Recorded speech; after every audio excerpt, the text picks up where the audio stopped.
ஒரு துரதிருஷ்டமான விஷயம் என்னன்னா, சாதின்றது எல்லாரும் ஒரு அவச்சொல், ஒரு வேற ஒரு விதமா புரிஞ்சுக்கிட்டாங்க.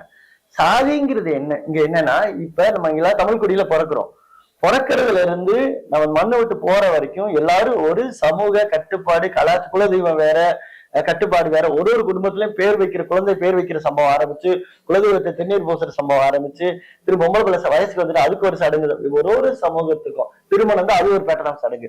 இறப்பு இருந்தா புதைக்கணுமா எரிக்கணுமா, உங்க தந்தியில போட்டிருப்பாங்க, உங்க குல வழக்கப்படி இருத்தார் புதைத்தார்கள் ஒரு கண்டனா போட்டிருப்பாங்கல்ல. சோ இந்த கஸ்டம்ஸ் இந்த சோகால்டு கட்டுப்பாடு, பண்பாடு, கலாச்சார வாழ்வியலுக்கு பேர் மொத்தமா பேரு சாதி. அவ்வளவுதான். இங்க என்னவா சாதின்றது ஏதோ ஒரு வேற ஒரு வடிவமா மக்கள் மனசுல புரியப்பட்டு பதிக்கப்பட்டுச்சு. சாதி, இனம், கூட்டம், குடி, கூட்டம் எல்லாம் ஒரே பேரு.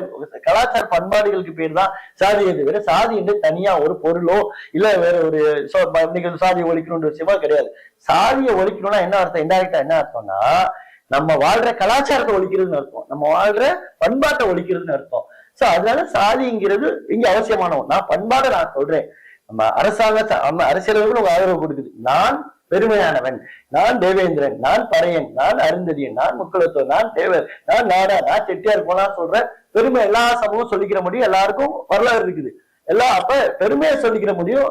அதுல நான் உயர்ந்தவன் சொல்லாதான் சிக்கல் வருது. நான் என் பெருமையை சொல்ற முழு அதிகாரம் right to privacy, right to எக்ஸ்பிரஸ்ல அதிகாரம் அரசியலகம் அதிகாரம் கொடுத்திருக்கு.